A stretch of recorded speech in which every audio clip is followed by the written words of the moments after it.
1 in 3 frozen French fries sold anywhere in the world comes from the same company, and it all traces back to a small town with a population of about 1,600. There's a sign when you drive into Florenceville. It reads, Florenceville, French fry capital of the world. You might think it's a joke, something the local Chamber of Commerce put up to attract tourists, but that means you don't know the real story. Florenceville is the founding place of McCain Foods. They sell in over 160 countries. They employ more than 20,000 people, and they process more than 1 million pounds of potato products every single hour. And they do over $16 billion a year in revenue. And it started with 2 brothers from a farming family. They had no technical expertise and a tiny budget. Harrison McCain, the central figure in our story, didn't invent frozen fries. He was a salesman from the sticks who understood a few things about the world a little earlier and a little more clearly than the people around him. But he had the appetite to pursue it in the biggest way possible. This is the story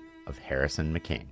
In 1949, a 22-year-old Harrison McCain walked into a job interview he assumed was a formality. A pharmaceutical company needed a salesman. He'd studied organic chemistry. This should be an easy fit. The sales manager set him straight. 3 graduate pharmacists had also applied. Then he added, the chances of you getting this job are zilch. Harrison didn't budge. He didn't leave. He made an offer he hadn't planned to make. He hadn't even considered until the words were already leaving his mouth. No, no, no. You're making a terrible mistake. I'm just exactly the man you want. I'll borrow money from my old man to buy a car, and I'll work for no pay. You only have to pay my expenses. No pay for a solid year. At the end of the year, you pay me my wages for the full year or shake hands. Your choice, not mine. The sales manager said no. But 2 days later, he called him back and he said, I can't even sleep at night thinking about your offer. I'm giving you the job. Harrison beat out 3 pharmacists, got a salary from day one, and was among the company's best salesmen within a year. He turned rejection into a yes by assuming all the risk. The sales manager had nothing to lose. No one had ever done that before. At 22, he stumbled onto something that would serve him for the rest of his life. The first time someone says no is rarely the ultimate no. It would underpin every deal he ever made. Decades later, he wrote a note to his 5 children labeled chutzpah. He defined it as a disregard for the possibility of getting a negative reply. His advice was simple. I would rather try and hear no than not try at all. But importantly, he also came at it from the other side too. Saying no might be the most important skill to learn. He wrote, it seems to me the people in business who have the hardest time to get things done are those who can't bring themselves to say no. They can say maybe, they can say I'll see, they can say later, but sometimes there is only one answer, and it is a simple, straightforward no. He told them it was very difficult the first time, not so difficult the 3rd time, and after the 5th time, you could say it any time it needed to be said. Where does a 22-year-old learn to think and act like that? From watching. The McCains trace their roots back to 2 brothers who left Ireland in the 1820s and settled along the St. John River in New Brunswick. They bought 300 hectares and started farming. The family has worked that land to this day. Life revolved around potatoes. But Harrison's father, Andrew, wasn't just a farmer, he was a trader. When U.S. tariffs shut down the American market right next door, he didn't complain about policy. He got on a boat to the Caribbean. Then he kept going to South Africa. He found new buyers in new countries by himself in an era when international business meant weeks at sea with no guarantee of a meeting on the other end. He built a small fortune. Harrison was young, but he was watching. His father never talked about strategy. He just showed what it looked like to see one door close and find another one open. That instinct would become the defining pattern of Harrison's career. His mother was a strong-willed former school teacher, and unlike most families around them, she sent every one of her children to university. It was mostly because she didn't want them going into the potato business. The potato business was a commodity. Prices went up and down at the whim of uncontrollable forces like weather and distant markets. When Harrison's father died in 1953, she took over the business. She didn't have an MBA or any formal credentials. Interestingly, she went on to outperform her late husband at stock investing. Competence in the McCain household was not in short supply. After the pharmaceutical job, Harrison landed at Irving Oil through a university connection. His new boss was Casey Irving, sometimes called the Canadian Rockefeller. Casey built an empire spawning shipyards, oil refineries, newspapers, pulp and paper, forestry, and engineering. And all of it was privately owned. which Irving argued let him react faster and plan longer than public companies could. To understand the kind of mind that Harrison was now learning directly from, one-on-one, consider this story. An aspiring young entrepreneur trying to impress Casey once gave him full treatment at a gas station. Not only did he pump the gas, he washed the windows, cleaned the headlights, and even wiped down the bumpers. And when he was finished, the young man asked Casey for advice on becoming a businessman. And Irving's response? You will need to work a lot faster if you ever want to be successful. That was Casey Irving. Every interaction was a lesson, whether he intended it or not. Casey loved vertical integration. His son Arthur once explained why Casey got into the oil business. Because he was selling automobiles and cars needed oil and gas to run. Why give that business to someone else? And if it made sense to sell oil, it made sense to build a refinery. And if it made sense to build a refinery, it made sense to build ships to transport it. Each step created the logic for the next. Harrison absorbed all of this, but one lesson in particular stood out. He spent 18 months chasing a contract to supply a large power station with Irving fuel.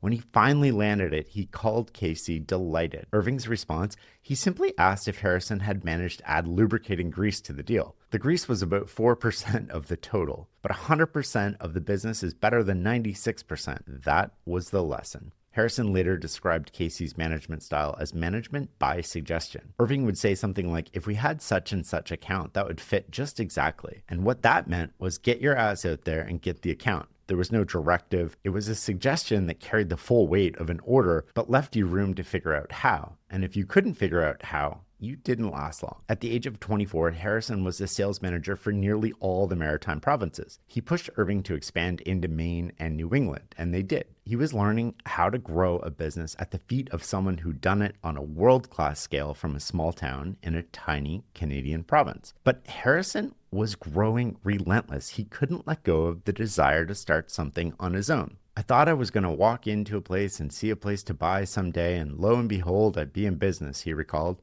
And it dawned on me one day that I was too busy doing too many things for that to happen, and I had to make it happen. So I quit the job. He walked out of a well-paid, high-profile position at a rapidly growing company, working directly at the foot of a legendary businessman. He had no salary, he had a wife and 2 newborn kids at the time, and his only real asset was an obsessive desire to start a business. But there was a problem. He had no idea of what to start. The answer arrived through his mother. She was watching Harrison burn through savings with no income and 2 young kids. So she turned to another son, Bob, and told him to come up with the business ideas for Harrison. Bob noticed something right in front of him. Local potato farmers were shipping truckloads of raw potatoes across the border to a plant in Maine. The Americans processed them into frozen French fries, packaged them, and shipped them right back into Canada. Meanwhile, fast food was spreading across the continent. McDonald's, Burger King, A&W, Kentucky Fried Chicken, all of them had French fries on the menu. All of them were growing fast, but none of them used frozen fries. Bob's question was obvious. Why ship low-margin raw potatoes away for processing only for the finished product to come right back? Why not just do it here? Harrison wasn't really impressed. The idea felt too simple, but he wasn't coming up with anything better, and he was getting more desperate by the day, so he grasped it. His brother Wallace joined him. They started digging in and found a picture of 2 countries at different stages of the same industry. In the United States, the frozen food business at the time was real and growing fast. The Americans had plants, distribution networks, freezer cases in supermarkets, and fleets of refrigerated trucks on highways. The technology had been developed in the 1940s, and fast food chains were gobbling it up. In Canada, there was nothing. Few grocery stores even had freezers. There were no distributors for frozen products. The market and its entire infrastructure was missing. Harrison's instinct started to sniff opportunity in the lack of competition. There was not a single serious frozen fry producer in the entire country. Instead of fighting for shelf space against 5 other brands, the fight would be creating the shelf itself. To learn more, he showed up at frozen food plants across the US and talked his way in, walking production lines, asking questions, and studying machinery. On one visit, a plant owner gave him an honest assessment. Don't do it. The best potatoes for fries were grown out west in Idaho. New Brunswick, where Harrison was from, was fine for seed potatoes, but building a frozen fry operation there, with that capital, with that expertise, thousands of miles from any big market, it made no sense. The McCains heard him, and then they ignored him.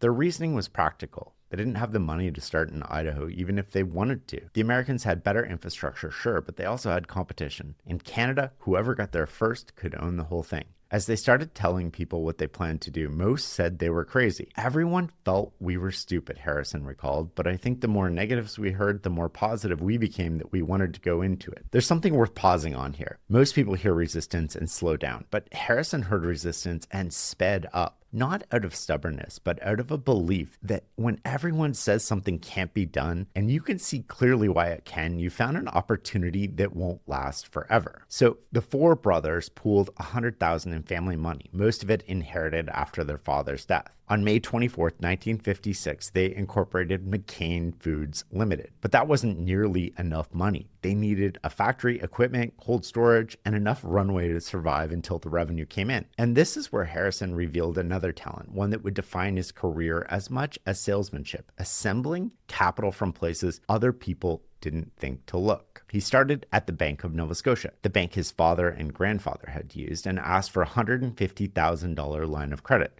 By luck, the bank's president was visiting the branch that day. He'd spotted the McCains and asked what they were after, disappeared for a few minutes, and came back with a yes. His reasoning was, your grandfather did business with this bank. He owed the bank a lot of money, and when he owed it, he was broke. But your father paid all the money back. We never lost a nickel from any McCain. Reputation is a form of capital. It just compounds more slowly than money. Then Harrison pursued government grants with a tenacity that bordered on artistry. A federal cold storage subsidy turned him down because McCain Foods was a private company and the program didn't allow personal gain. But he wasn't one to take no for an answer, so he organized a farmers co-op on the spot, applied through that, and got the grant. He noticed that the province was seeking job creation projects. He also noticed it was an election year, so he walked away with a $470,000 bond guarantee. Then he went to the local county council and secured a near total tax exemption for the first 2 years, telling them the federal and provincial governments were already backing him. 5 different sources of capital, and he didn't give up any equity. His defense of taking government money was always practical and pragmatic. The grants didn't make his business. They made his business in Florenceville possible. Without the grants, he'd probably still have a frozen food company because that was the kind of person he was. But he'd have built it somewhere with easier access to capital markets like Toronto, Montreal, or Idaho. The grants didn't create the entrepreneur, but they did let him do it in his small town. And because he stayed home, Florenceville got a plant, local farmers got year-round buyer,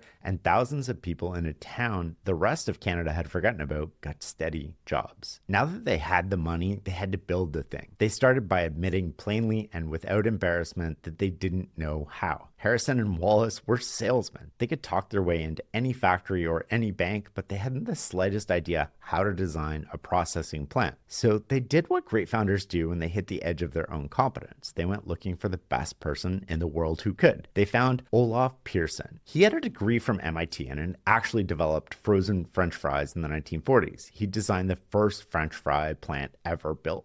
And he was, by all accounts, a creative genius. He'd sketch plant designs on the back of cigarette packages and constantly forget to add essential components like conveyor belts. But he was brilliant in exactly the way early ventures need brilliance. He was uneven, unpredictable, and capable of solving problems no one else could even frame. They built the plant on a cow pasture along the banks of the St. John River. On February 23rd, 1957, it opened with 30 employees. They had a capacity of about 1,000 pounds of frozen produce per hour. The early days were chaos. One of the first employees described it perfectly. It was management by crisis. You never knew what you were going to be doing on any given day. Harrison's title was president, but that didn't mean much. He did everything from working the production line to loading the trucks. He took a salary of $100 a week while he paid some of his more senior people $150. He was trying to build a company, and the company ate first. Their equipment was mostly secondhand and constantly broke down. When something went wrong, Harrison would drive around the county, visiting local garages and asking mechanics if they could fix whatever had failed. None of their employees had worked in a plant like this before because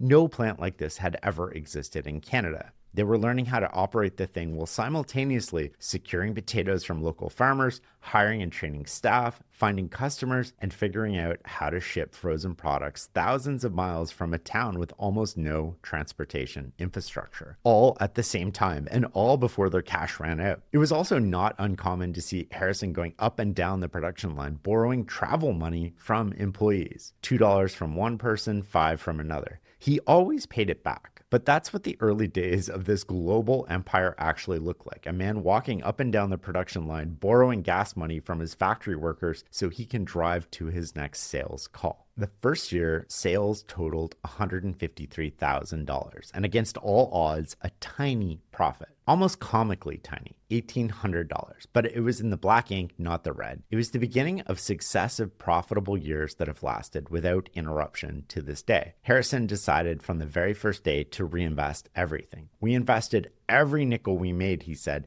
and every nickel we could borrow. There were no dividends, no money off the table, and all of it was plowed back in every year. An early employee captured where all this was heading. Harrison would say he was going to be the largest French fry producer in the world. I used to roll my eyes. I didn't think it was possible because the Americans were so big, but he had great single-mindedness of purpose. He put the blinders on and he was headed right that way. What made people follow him wasn't just the vision. It was Harrison himself. Harrison McCain had a presence in the way that a great actor has a presence. One executive said if you put 20 people in a room who'd never met each other before, and Harrison was one of them, within an hour, there would be a consensus that he was the leader to show them out of the room. He was convinced that laughter was the shortest distance between two people, and his daughter Jillian said her father possessed what she called a happy gene. He did everything with enthusiasm. He worked with enthusiasm. He ate with enthusiasm. He partied with enthusiasm.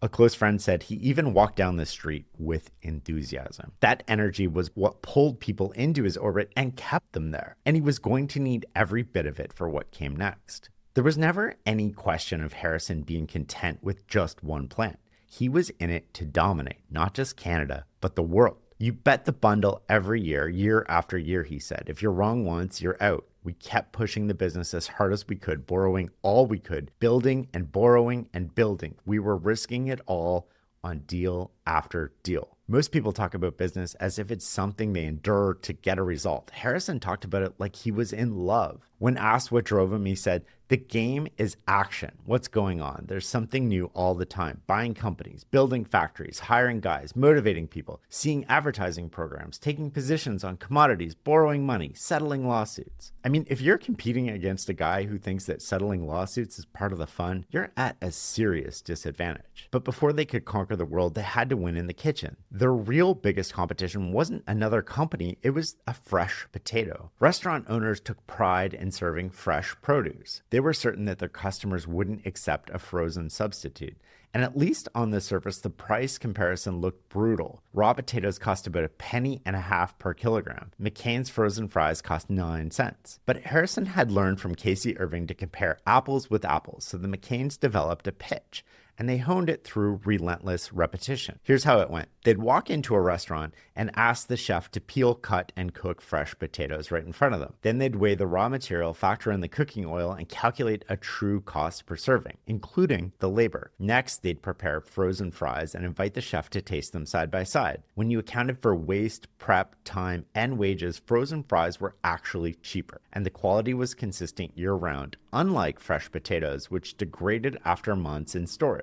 It was a beautiful piece of selling because it didn't argue, it demonstrated. The chef did the math himself and arrived at Harrison's conclusion. They started locally, knocking on every door they could find. In Harrison's words, we went from restaurant to restaurant, from cafe to cafe, and hotel to hotel, being thrown out mostly. To save money, they stayed in cheap motels. By evening, their clothes reeked of frying oil. Dry cleaning was out of the question because it was too expensive, so they hung their suits out the motel windows to air them overnight. Even while scrambling, Harrison never cut a corner on integrity. Here's one story that tells you who he was. A McCain Foods marketing employee heard through the grapevine that Coca-Cola was planning to introduce a mixture of 5 citrus juices that had already succeeded in the US market. So he registered the trademark 5 Alive in Canada before Coca-Cola could. Several months later, the president of Coca-Cola contacted McCain Foods to purchase it. When the issue was raised with Harrison, his response was immediate. Sell it to them for $1.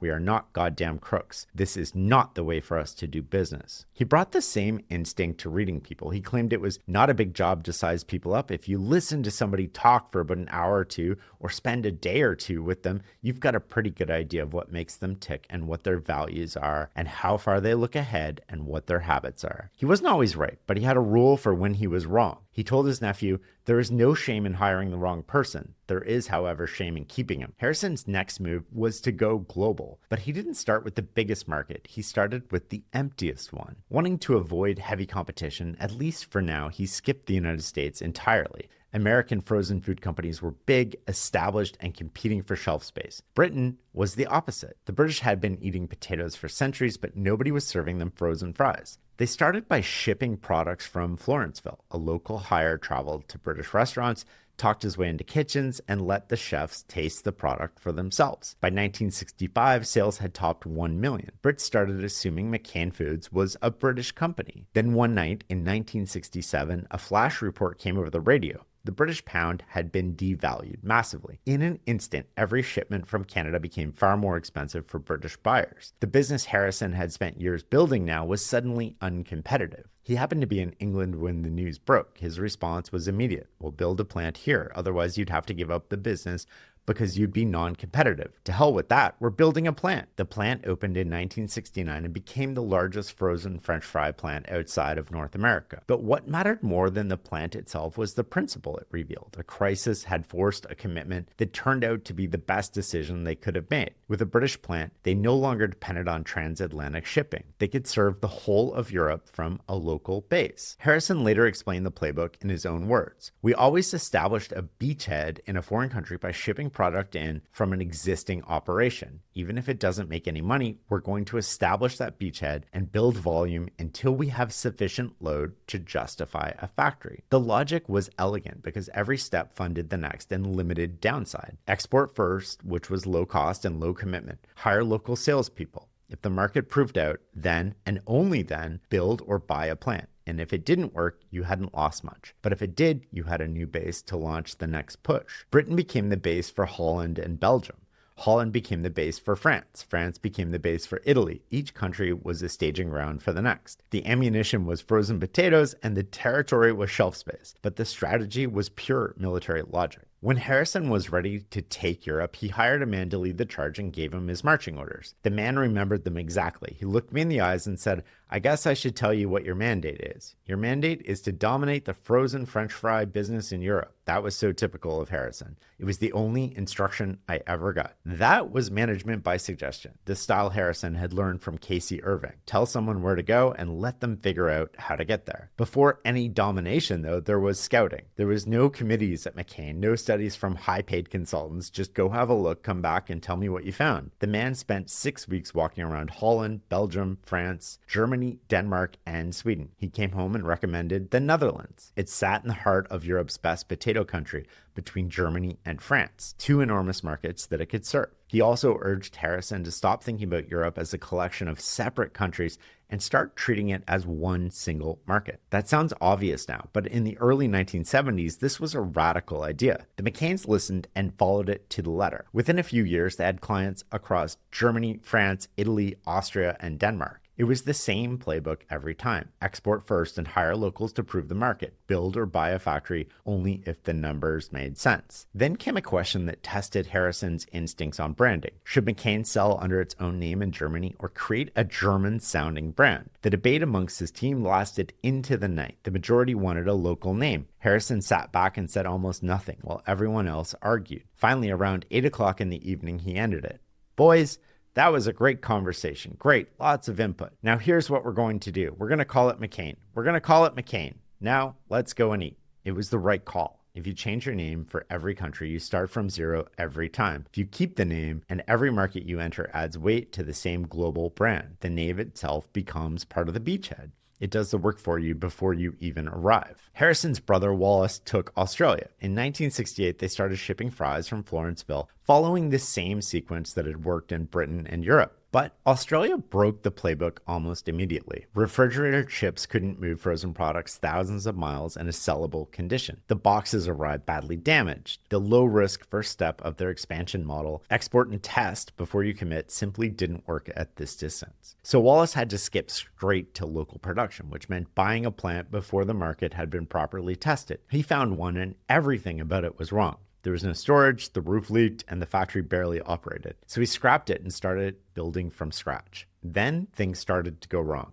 The construction firm went bankrupt mid-build, and the unions turned hostile. The final cost was double what they had estimated. If McCain had outside shareholders breathing down their neck, they probably would have pulled the plug. But Harrison and Wallace weren't answering to outsiders, so they pushed through. Then Australia forced a second break from the formula. In Britain and Europe, French fries alone had been enough, but post-war immigration had transformed Australia's diet. Millions of people arrived from southern Europe, Southeast Asia, and elsewhere had introduced cuisines that had nothing to do with potatoes. Fries alone couldn't sustain a subsidiary on the other side of the world, so they diversified. McCain Australia moved into frozen vegetables, then frozen pizzas, then frozen prepared dinners. And because they had zero brand recognition in these new categories, Harrison plowed every dollar of profit straight back into marketing and advertising, racing to build loyalty before competitors noticed what was happening. McCain didn't just survive Australia, it became the dominant frozen food brand across multiple aisles, not just the French fry aisle. By the early 1980s, McCain Foods was no longer a scrappy Canadian startup. Sales topped over $1 billion in 1985, and they had plants in 8 countries producing frozen fries, vegetables, desserts, pizzas, juices, and oven meals. They had the financial muscle now to enter any new market without betting the farm, but the biggest market on earth was still barely touched. In January 1981, Harrison sat down and wrote a strategy memo. He took stock of the company country by country. The United States got one sentence: I think we should try to find another food company in the US that is profitable, pay the top price, and move it into our business. That sentence would take 16 years to be executed. They waited for the right opportunity, and patience was not a quality anyone normally associated with Harrison McCain. But he understood that he'd be competing in a way that he never did before. Everywhere else, McCain had been creating markets. The playbook worked because there was no established competition to fight.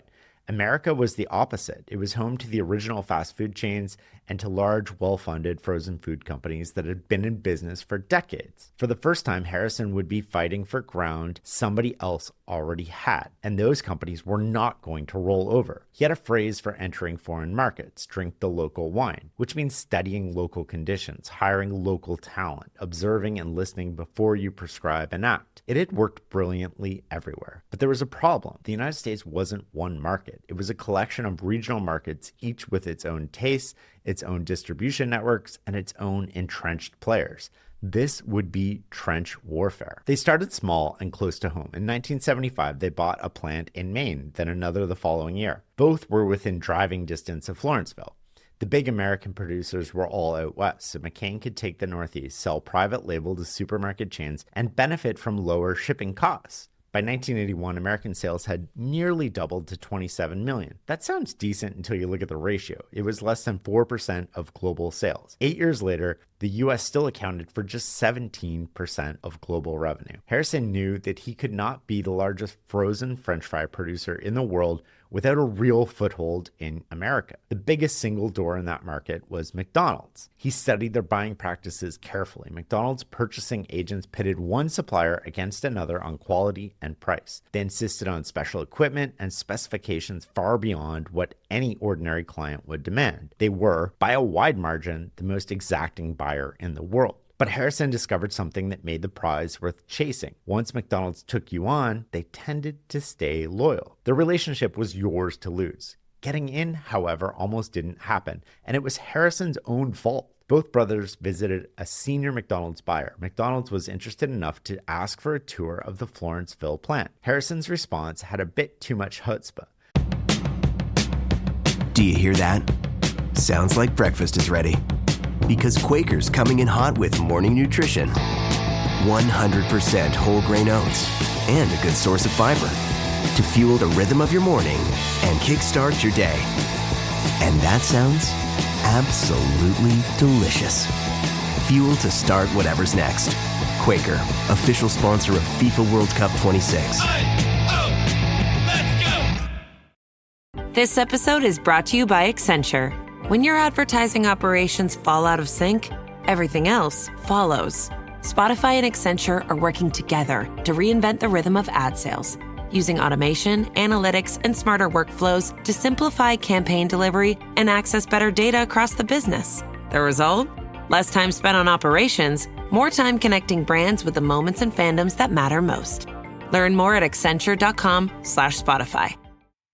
He told the man, "Tell us what you want and we will produce it. We know how to make French fries and we don't need you guys to tour our plant." That was the end of the conversation. And it would take years to recover. It was a rare mistake born of pride. The same boldness that had won him a pharmaceutical job at 22, that had talked bankers and politicians into funding a cow pasture factory, had slammed shut the most important door in the industry. Harrison had walked in as if McDonald's were another regional grocery chain, and they weren't, and they didn't forget it. It took years of patient diplomatic work by other executives to rebuild that relationship, particularly the British team who had already won the McDonald's account in the UK. But slowly trust was repaired. McCain proved it could meet their specifications, and once the door opened, it stayed open. McCain became the largest producer of fries for McDonald's worldwide, eventually supplying restaurants in over 60 countries. The relationship that Harrison nearly destroyed with a single sentence became the backbone of the company's global food service business. Even the McDonald's win didn't crack the American retail market. Supplying restaurants was food service. The grocery aisle, where consumers picked frozen fries off the shelf, was still dominated by American incumbents. So Harrison needed one more play. In March 1997, 16 years after that one-sentence strategy memo, he finally pulled the trigger. McCain Foods bought Ore-Ida's food service division from H.J. Heinz for $500 million. Overnight, McCain vaulted to number 2 in frozen appetizer sales in America. They acquired 9 plants and thousands of employees spread across the country. But there was a problem. McCain's American sales at the time were $325 million. Or Ida's were $550 million. They were trying to digest a business larger than themselves. A senior executive was blunt. The merger was almost a catastrophe. There was a culture war. So Harrison brought a group of Ore-Ida managers to Florenceville and walked them through the operation, told them about the company and where it was going. The Ore-Ida people were surprised by the roll-up-your-sleeves attitude by senior executives who knew the details of the production line, not just the P&L. Most of the managers who made that trip were still with the company a decade later. Within a year, the integration was largely complete. $500 million investment was repaid in about 3. The dream Harrison had written into that 1981 memo, a single sentence about finding an American company and paying top price, had come to pass. They showed they were not wed to any one playbook, and they could adapt to the opportunity. By McCain's 50th anniversary in 2007, the numbers told the story. $6 billion in annual revenue, 57 factories across 6 continents, and the United States, at last, was pulling its weight. By the time America was won, Harrison was in his 70s. He'd been building for more than 4 decades. He'd always wanted to write a book about entrepreneurship, but he never got around to it. But over the course of this story, he developed a set of operating principles that carried him through every chapter. Number 1, avoid competition when you can. He saw that Canada had no frozen fry producer and built one. He saw that Britain had no frozen fries and shipped them over. He saw that Europe was a single market before anyone treated it that way. Every major move started by noticing an absence, not by chasing an existing opportunity. 2, prove it before you bet it. The beachhead playbook was one built on graduated risk. Export first, hire locals. Build a plant only after the numbers justified it. Each step funded the next. Harrison was bold, but he was never reckless.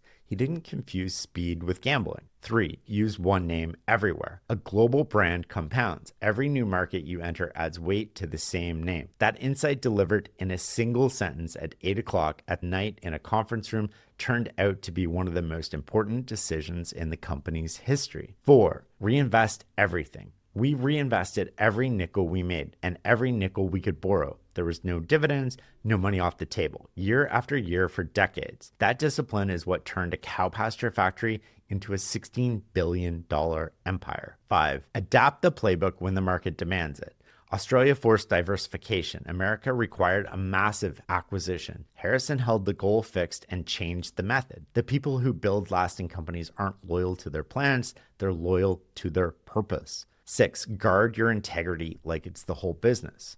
When a marketing employee swiped a trademark from Coca-Cola, Harrison sold it back for $1. We are not goddamn crooks, he said. How could we make money on that? He didn't even consider it. These ideas sound simple because they are, but knowing them isn't the same as doing them every single day for decades. And the last chapter of Harrison's life reveals the most about who he was. Harrison McCain lived by the rules of the market, except when it came to his small town of Florenceville. He kept the company headquarters there when everyone said to move to Toronto. He insisted that the data center and the Potato Technology Center be built there too. A journalist once asked him why he stayed. His answer, because I like it. The journalist pushed, but why do you stay here? Is it the scenery? Harrison repeated, I like it here. And then he pointed out that the McCains had been there since the 1820s. That was the end of the conversation. He genuinely liked farmers and farming. Employees told stories of his habit of stopping his car on country roads to watch a crop being planted or harvested.